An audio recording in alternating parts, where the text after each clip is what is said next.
Bom, nosso boa noite a todos. Agradecendo a todos novamente pela presença, né, iniciando mais uma segunda-feira de trabalhos na nossa casa. E antes de iniciarmos, só lembrando que a gente está com exposições públicas presenciais aos domingos de manhã, né, às 9 horas da manhã, às segundas-feiras às 10 para as 8, e às quartas-feiras nós temos reunião de trabalho de estudo, mas online. Então, para quem quiser participar, né, seja quem está aqui presente, seja aqueles nossos amigos que acompanham a gente, que a gente já antecipadamente agradece a presença e a audiência, ainda que de modo online, né, principalmente o pessoal da Rádio Boa Nova, né, aqui é a Rádio Comunitária do bairro. E também Vida Nova, isso. E também temos ainda alguns exemplares desse livrinho, Fundamentos da Doutrina Espírita. Livrinho que a gente fala porque ele é curtinho, mas é de uma profundidade bastante interessante para quem está iniciando a doutrina espírita. Então, Fundamentos da Doutrina Espírita. Né? É de graça, quem pegou e quiser pegar outro para presentear para alguém, para doar para alguém, fique à vontade. Quem não pegou, temos ainda alguns exemplares na nossa casa. Viu, Paulo? Já que você diz Deus avisa, de terça-feira agora, às 14 horas, eu tenho o plantão de passe. Verdade, tinha esquecido. Às terças-feiras, às 14 horas também tem uma mensagem do Evangelho, né, presencial, e depois o plantão de passes aqui na casa. Todas as terças-feiras, a partir das 14 horas. Então, antes de iniciarmos o estudo dessa noite, convidaria a todos que nesse momento, aonde quer que nós estejamos, para que nesse momento possamos elevar o nosso pensamento até Deus, nosso Pai, até Jesus, o nosso Mestre, e agradecidos que somos, mais essa vez, pela presença da espiritualidade que a tanto preparou esse ambiente e que com certeza nos incluirá no melhor entendimento dessa lição. Pai, ainda onde quer que nós estejamos, que também esses fluidos magnéticos que recebemos desde quando saímos de casa, nos propusemos a um trabalho, a um estudo edificador, vem nos acompanhando, vem nos fortalecendo e vem nos intuindo da melhor maneira possível. Mestre Jesus, rogamos a vossa permissão para iniciarmos mais uma vez mais um estudo da nossa casa. Se conosco e que assim seja. Deixa eu pôr um pouquinho para cima para ver se melhora. Então hoje a gente resolveu falar um pouquinho sobre as 3 revelações, né, que está lá já, logo no primeiro capítulo do Evangelho segundo o Espiritismo, bem no inicinho. Está entre os itens de 1 a 3. Então ele vai falar sobre as 3 revelações, quais sejam Moisés, Cristo e depois a doutrina espírita. Começando então por Moisés, a gente subdividiu essa parte de Moisés em duas partes principais. A primeira, que é o lado de Deus, o lado moral, por assim dizer, que é quando Moisés então recebe a tábua dos 10 mandamentos, né? Na Bíblia fala que foi Deus próprio quem escreveu, e depois a gente estudando um pouquinho mais a doutrina, a gente vê que Moisés era na verdade um médium, né? Então ele recebeu aquilo, os mandamentos de um espírito, e ele simplesmente transcreveu no que nós podemos dizer como o primeiro livro, né, que se tem notícia que foi escrito numa pedra, né? E quais são os 10 mandamentos, então, só para a gente recordar um pouquinho? O primeiro, isso aqui varia de acordo com cada tradução de cada Bíblia, tá? Aqui eu peguei e falo o seguinte: primeiro mandamento, eu sou o Senhor vosso Deus, que vos tirei do Egito, da casa de servidão. Não tereis diante de mim outros deuses estrangeiros. Não fareis imagem esculpida, nem figura alguma que está em cima do céu, nem embaixo da terra, nem no que quer que esteja nas águas ou sob a terra. Não os adorareis e não lhes prestarei culto soberano.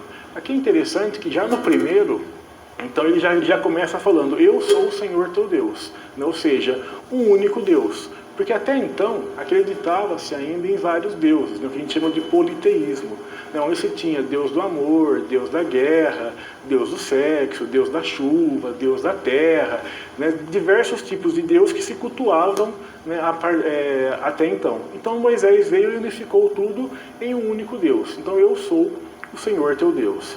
E depois começa a vir os outros mandamentos. Não pronunciareis em vão o nome do Senhor vosso Deus. Lembrarei-vos de santificar o dia de sábado. Honrarei vosso pai e vossa mãe. Não mateis, não cometais adultério, não roubeis, não prestais falso testemunho contra o vosso próximo, não desejais a mulher do vosso próximo, e não cobiçais nem a casa do vosso próximo, nem o seu servo, nem a sua serva, nem o seu boi, nem o seu asno, nem qualquer das coisas que lhe pertençam. Tirando aqui 3 mandamentos, a gente percebe que a maioria de suas leis, a maioria daquelas leis morais da época, eram leis negativas, né? Ou seja, leis de não praticar. Então, não roubar, não matar, não cobiçar, né? Não desejar. Então, por quê? Porque ainda era um povo muito embrutecido. Então, se fazia necessário com que essa negativa, o não fazer, fosse imperioso naquela época, né? Então, não faça isso, não faça aquilo, não cometa tal ato, não desonre. Por quê? Porque ainda se fazia então necessário esse embrutecimento. A gente acreditando um pouquinho, quando a gente estuda a doutrina espírita sobre reencarnação, a gente começa a acreditar que nós também ainda éramos naquela época, então esse povo muito bruto. Então, para nós ainda se fazia necessário esse negativo, né? Esse do não fazer, né? A gente percebe hoje, por exemplo, em paralelo, se a gente pegar hoje o Código Penal nosso, né, que é um código de crimes, é o código daquilo que me pune se eu cometer algo, ele é um verbo afirmativo. Então, a hora que eu pratico aquele verbo é que eu estou incometendo num crime. Então, matar alguém, por exemplo. Então, é um verbo afirmativo, um verbo objetivo, né? Quando eu faço algo, eu cometo um crime. E aqui nessa época, então, era o não fazer, não realizar determinadas tarefas. Examinando o missionário, Emmanuel assim se refere a ele. Moisés trazia consigo as mais elevadas faculdades mediúnicas, apesar de suas características de legislador humano. É inconcebível que o grande missionário dos judeus e da humanidade pudesse ouvir o Espírito de Deus. Estais, porém, habitados a compreender que a lei, ou a base da lei, que são esses 10 mandamentos, lhe foi ditado por emissionários de Jesus. Examinando-se os seus atos enérgicos de homem, há de considerar as características da época em que se verificou a sua grande tarefa. Com expressões diversas, o grande enviado não poderia dar conta exata de suas preciosas obrigações em face da humanidade ainda ignorante e materialista. Então aqui Emmanuel resume aquilo que a gente estava comentando até agora. E a segunda parte então, que Moisés trouxe, ele trouxe as leis morais, as leis de Deus, mas também ele trouxe as leis civis, as leis como regulamentava a sociedade daquela época.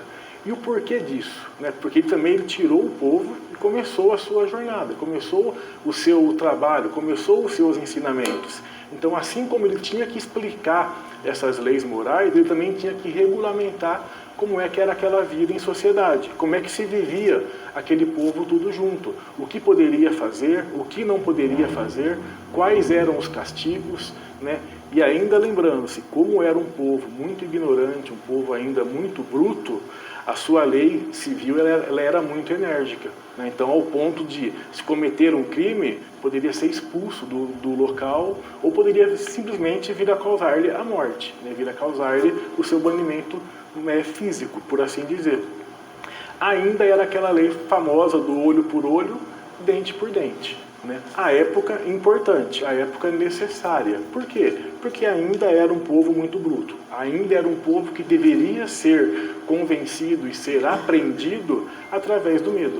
Se assim não o fosse, com certeza talvez ele não conseguisse regulamentar aquela sociedade, talvez ele não conseguisse levar o que ele precisava para aquela sociedade, né? Por isso também desse verbo, então, negativo, de não fazer. Então, eu proíbo de fazer isso, eu proíbo de cometer determinados atos.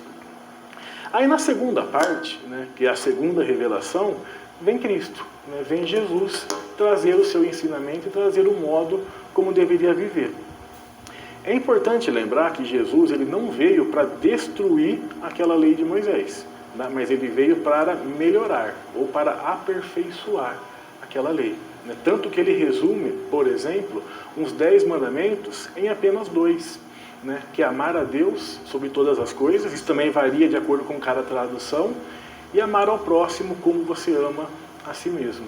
Se a gente parar para pensar um pouquinho, esses dois mandamentos, esses dois ensinamentos que Jesus traz já para aquele povo um pouquinho mais evoluído, um pouquinho mais de capacidade para aprendizado, né, esses dois mandamentos eles podem resumir todo o modo de vida daquela sociedade.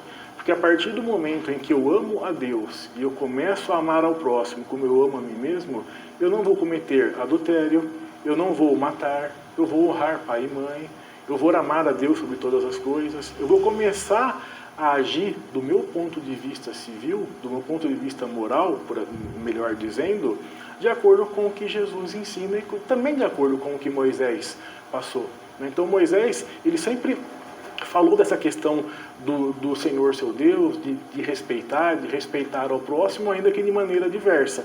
E Jesus já vem trazendo uma maneira um pouco mais simplista e um pouco mais amorosa.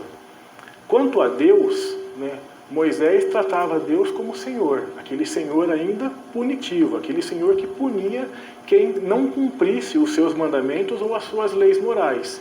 Já Jesus começa a chamar Deus não de Senhor, mas de Pai. E começa a explicar que todos nós somos filhos do mesmo Pai, que todos nós temos a mesma origem, que todos nós somos irmãos. Né? Irmãos em sangue, quando tem a parte da consanguinidade de parentesco, e irmão no Pai em relação ao Espírito. Todos tivemos a mesma origem. De uma maneira bem simples, é isso que Jesus vem passar para a gente.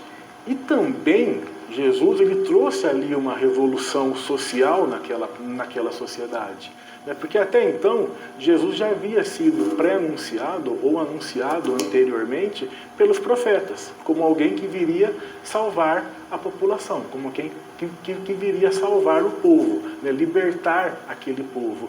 E o que se imaginava na época? Se imaginava um Jesus guerreiro, né? Um Jesus que viria, através da força, através da espada, libertar então o povo da escravidão. E quando veio Jesus, e quando ele se fez presente na sociedade, viu-se um outro tipo de Jesus, né? Não aquele que era esperado, mas um Jesus amoroso. Um Jesus que veio para trazer o amor, que veio para explicar as leis do Pai, que veio para explicar da onde nós viemos, para onde nós iríamos, que veio mostrar através de palavras, através de ensinamentos, e também depois através dos seus atos, exatamente tudo aquilo que ele pregava. Então Jesus, ele explicava algo, ele trazia ali um ensinamento, mas ele vivia aquilo que ele explicava. Ele vivia aquilo pelo qual ele exemplificava. A gente falou aqui no finalzinho do ano, em relação, por exemplo, às parábolas de Jesus, né, que foram faladas por ele, não escritas, há mais ou menos 2000 anos, e a gente percebe que ainda hoje elas se fazem atuais. Né? O tempo passou, a sociedade evoluiu, o homem evoluiu, e os seus ensinamentos, as suas historinhas, elas ainda se fazem presentes. Né? E o porquê disso?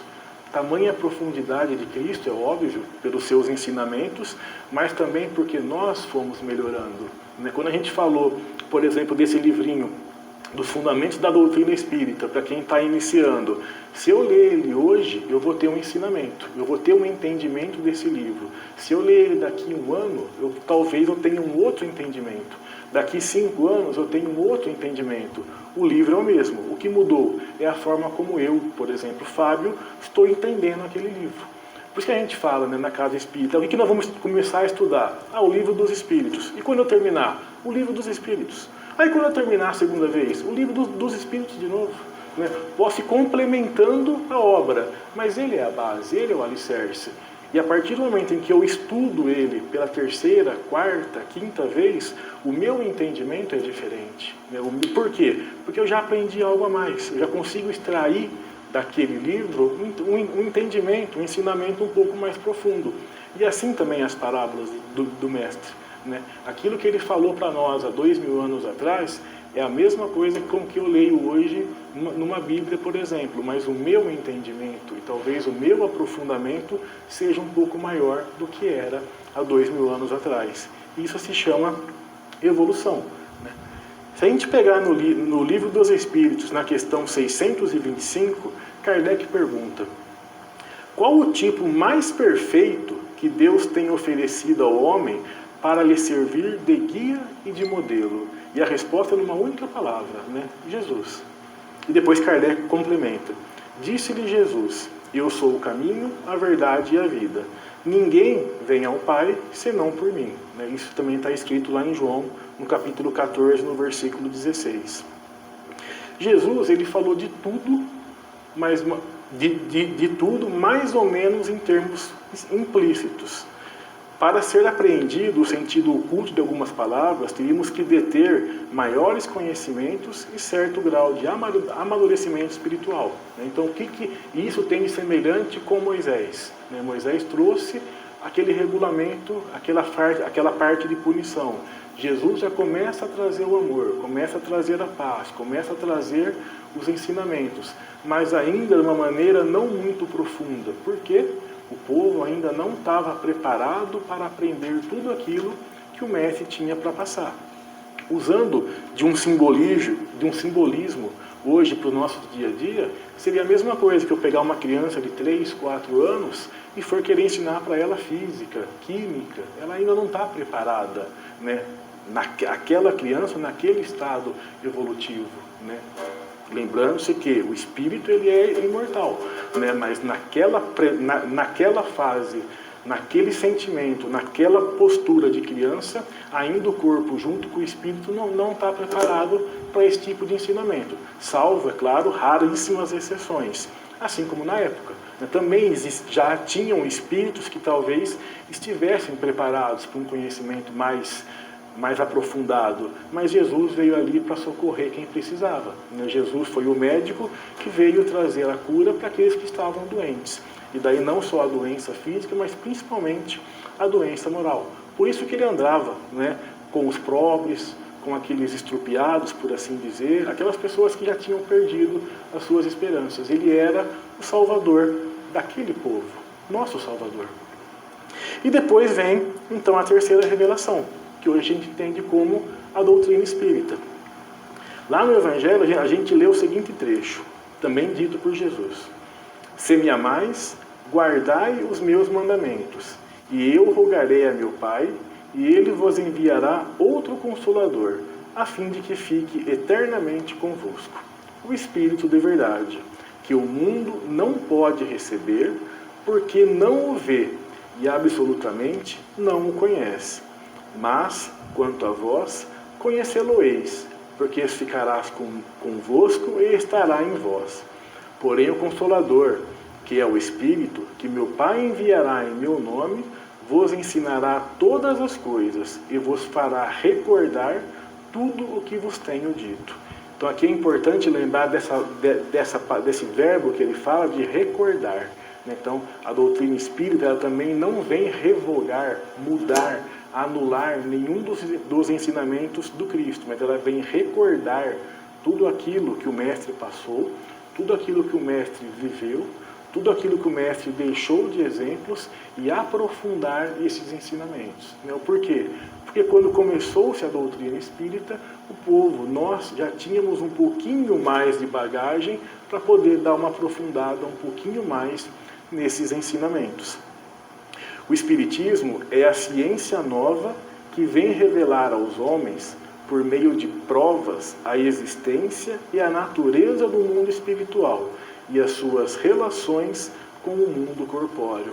Eu lembro quando eu era criança, pequenininho, eu sempre aprendi que fé era eu crer sem ver. Então, o que é ter fé? Por que eu acredito em Deus? Eu tenho fé em Deus, mas eu creio sem poder vê-lo. E a doutrina vem falar o contrário disso. Fé é uma fé raciocinada. É uma fé que eu posso pensar, que eu posso buscar a origem, sem que disso eu perca em nada a grandiosidade de Deus. Então, quando a Bíblia fala que Deus fez o mundo em 6 dias e depois descansou no 7º, e vem a ciência provar que, na verdade, o mundo ele foi criado através de bilhões e bilhões de anos, isso diminui a grandeza de Deus? O fato de demorar 6 dias ou demorar bilhões de anos, é só a gente olhar a perfeição como um todo. Nada é por acaso, e nada se faz do dia para a noite. Assim como nós moral, e nós também, enquanto físico, enquanto presente nesse mundo, nós não damos salto. A natureza não dá salto, a evolução do homem não dá salto. Ela é feita de modo gradativo. E isso não tira em nada o mérito de Deus e nem a sua grandiosidade, a sua soberania. Quando a doutrina espírita vem explicar, por exemplo, os milagres até então da época que Cristo fazia, de uma maneira raciocinada, isso também não diminui em nada a grandeza de Cristo. Se a gente olhar hoje, por exemplo, uma doença do corpo, que nada mais é do que uma imperfeição, de repente, das células, do organismo, do funcionamento do corpo. E é óbvio que Cristo, um ser que ajudou na construção do nosso planeta, ajudou a construir tudo isso que nós vemos hoje, será que ele não era capaz de enxergar essas mazelas dentro de um corpo, ir lá e corrigir aquelas mazelas, né, trabalhando o fluido cósmico universal, por exemplo? Isso diminui a grandiosidade do Cristo? Né? Nem um pouco. Isso apenas explica o modo pelo qual ele fazia. E o mais importante ainda, né? O que ele falava para a gente? Né? Vós também sois deuses, podeis fazer tudo aquilo que eu faço e muito mais. Explicando numa outra forma que nós também estamos fadados à evolução. Nós também estamos fadados a chegar um dia até o ponto onde Cristo está. Basta a gente começar a percorrer esse caminho. E isso, mais uma vez, diminui a grandeza do Cristo? Nem um pouco. Né? Muito pelo contrário. Mostra um Cristo humano. Mostra um Cristo igual a nós. Simplesmente num estágio evolutivo um pouco maior. Né? Um pouco sendo bem modesto. Né? Mas a gente sabe que o único destino que nós temos, por assim dizer, eu vim destinado a isso, eu vim destinado àquilo. Pelo contrário, eu posso mudar o trajeto pelo qual eu mesmo planejei. Né? Assim como eu posso hoje ir para Campinas por diversos caminhos, eu escolho o caminho pelo qual eu quero, dentro da minha encarnação eu também posso escolher os caminhos pelo qual eu quero traçar. Mas eu planejei aquilo, tudo bem, eu posso mudar a hora que eu quiser, para o bem ou para o mal. Mas o destino que nós temos, o único, é o da evolução. Isso com certeza. Como chegar até lá? Aí depende de cada um de nós. Jesus deu um modelo. Ele falou, eu sou o caminho e a verdade. Quer chegar ao Pai? Me segue. Mas assim como Cristo, existem outros espíritos tão perfeitos quanto Ele. Nós temos Ele como governador. Nós temos Ele como nosso, vamos falar assim, o espírito mais perfeito que nós já vimos. Assim como está lá na questão 625 de O Livro dos Espíritos, que foi escrito em 1857, trazendo algumas respostas para algumas perguntas que nós ainda fazemos até o dia de hoje. Quem somos? Né? O que ou quem nós somos? De onde nós viemos? Para onde nós iremos? Né? E o que nós estamos fazendo aqui? Né? São perguntas que não precisam de resposta, elas são respostas interiores. Né? Então, quem é o Fábio? Né? De onde o Fábio veio? O que ele já passou? O que ele já viveu? O que ele está vivendo agora? O que ele está errando? O que ele está acertando? Para onde ele vai? O que ele vai fazer? Como ele vai fazer? Aí depende de cada um de nós encontrarmos essas respostas. Como ciência, o Espiritismo desenvolve, completa e explica o que foi dito de forma alegórica por Jesus. Tem um livro chamado Em Opinião Espírita, que foi ditado por Emmanuel e por André Luiz, e foi psicografado por Chico Xavier e por Valdo Vieira. Lá no capítulo 2, ele fala do seguinte, que eu acho bem legal essa comparação entre Cristo e Espiritismo, que chama o Mestre e o Apóstolo. Luminosa a coerência entre Cristo e o apóstolo que lhe restaurou a palavra. Jesus, o mestre, Kardec, o professor. Jesus refere-se a Deus junto da fé sem obras. Kardec fala de Deus rente às obras sem fé. Jesus é combatido desde a primeira hora do Evangelho pelos que se acomodam na sombra. Kardec é impugnado desde o primeiro dia do Espiritismo pelos que fogem da luz. Jesus caminha sem convenções. Kardec age sem preconceitos. Jesus exige coragem de atitudes. Kardec reclama independência mental. Jesus convida ao amor. Kardec impele a caridade. Jesus consola a multidão. Kardec esclarece o povo. Jesus acorda o sentimento. Kardec desperta a razão. Jesus constrói. Kardec consolida. Jesus revela. Kardec descortina. Jesus propõe. Kardec expõe. Jesus lança as bases do cristianismo entre fenômenos mediúnicos. Kardec recebe os princípios da doutrina espírita através da mediunidade. Jesus afirma que é preciso nascer de novo. Kardec vem e explica a reencarnação. Jesus reporta-se a outras moradas. Kardec menciona outros mundos. Jesus espera que a verdade emancipe os homens, ensina a justiça, atribui a cada um pelas obras e anuncia que o Criador será adorado, tanto em terra quanto em espírito.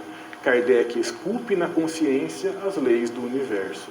Em resumo, diante do acesso aos mais altos valores da vida, Jesus e Kardec estão perfeitamente conjugados pela sabedoria divina. Jesus a porta, Kardec, então, a chave. Né? Mas é a única chave que existe? Não. Né? É uma das pelas quais se tenta explicar o cristianismo. Eu sempre costumo dizer que é uma doutrina mais profunda porque ela traz um pouco mais de razão para o nosso dia a dia. Já não é mais aquela fé simplesmente crer sem ver. Mas eu vou tentar explicar. Quando eu tento, mas como é que eu faço para provar Deus? Né? Basta olhar lá fora. Tudo aquilo que o homem não criou é a criação de Deus. Né? Tudo aquilo que não veio pela mão do homem é a criação de Deus. Tudo aquilo que veio pela criação do homem é através de princípios e é através de materiais também cedidos por Deus. Né? Então eu consigo criar essa mesa? Consigo. Através do quê? Da madeira. Eu consigo criar árvore? Não. Consigo plantar uma árvore. Eu consigo criar uma semente? Talvez em laboratório sim, mas e a sua essência? Ainda não. Né? Eu consigo criar uma criança? Consigo, através de proveta. Mas através do quê? Utilizando-se ainda o corpo do homem. Eu não consigo criar em laboratório do nada. Né? Eu venho modificando. É óbvio, então eu consigo trabalhar, mas e a perfeição de Deus por trás de tudo isso? Diminui novamente a sua grandeza? Nem um pouco. Né? E outro ponto importante é falar um pouco sobre a mediunidade. Né? Então, a doutrina espírita ela vem estudando essa mediunidade. Ela não trouxe algo novo. Né? Ela já existia. Se a gente pegar no tempo de Cristo, já existia-se a mediunidade. Cristo já conversava com espíritos, já expulsava, né, por assim dizer, apesar que eu não gosto desse termo que está na Bíblia, vamos falar assim, ele doutrinava, ele esclarecia os até então demônios, que nada mais é do que espíritos ainda ignorantes. Se a gente voltar um pouquinho mais, lá na época de Moisés proíbe, ele fala não às comunicações entre os espíritos. Então, é proibido fazer essas reuniões mediúnicas, é proibido conversar com espíritos. Se é proibido, é porque eu posso fazer. Né? Porque se não fosse possível, não tem como proibir. Moisés nunca proibiu ninguém de voar, porque não era permitido, porque não era possível voar. Né? Mas era possível conversar com espíritos. E por que também da proibição? Voltando-se, né, novamente, um povo bruto, perguntas que não precisavam ou não mereciam respostas. Depois já vem Cristo e começa esse diálogo com os espíritos, e depois vem a doutrina aprofundar, esclarecer, explicar como é que faz, quais são os fundamentos, quais perguntas se podem fazer, quais perguntas não é bom fazer, né? Não tem o porquê, né? O que são espíritos levianos, o que são espíritos brincalhões, o que são espíritos e ensinamentos sérios, né? Tudo isso, tudo codificado em 5 obras básicas, que de básicas, como a gente fala desde o começo, não tem nada. Né? A partir do momento que eu me proponho a estudar, eu vou vendo a profundidade pela qual ela foi escrita. Né? E para finalizar, eu trouxe aqui um trechinho também de um livro ditado por Emmanuel e também psicografado por Chico Xavier, que ele fala o seguinte: O Consolador é o nome do livro.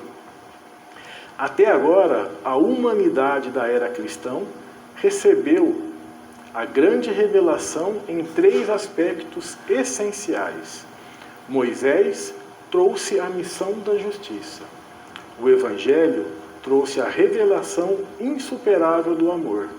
E o Espiritismo, em sua feição de cristianismo redivivo, traz, por sua vez, a sublime tarefa da verdade. Né?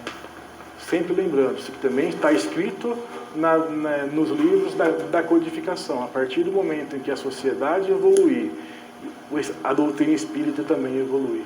Né? Por quê? Porque ela acompanha essa nossa evolução. Então, talvez o que hoje seja uma dúvida, amanhã se torne uma verdade.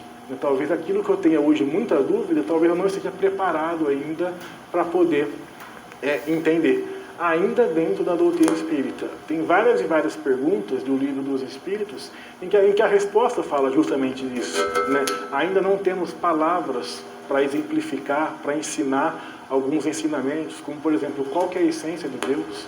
Né? Ainda não temos como saber isso. A gente mal consegue entender a nossa essência, né? Quiçá de Deus. Então é isso que a gente tinha para passar essa noite. Né? A importância dessa evolução, mas também a importância que nós estamos dando à doutrina espírita. Como que eu estudo, como que eu a vivo, como que eu a pratico no meu dia a dia. Né?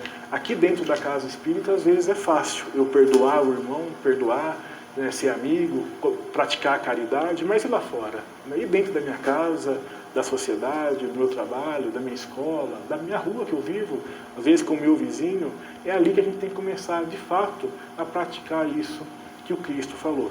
Né? É fácil evoluir? De acordo com o Cristo é só seguir o que ele fez. Né? Basta a gente tentar essa modificação. Né? E daí a gente vai ver que os percalços do dia a dia, por causa do nosso orgulho, da nossa vaidade, ainda fazem essa tarefa tão dolorosa, infelizmente. Né?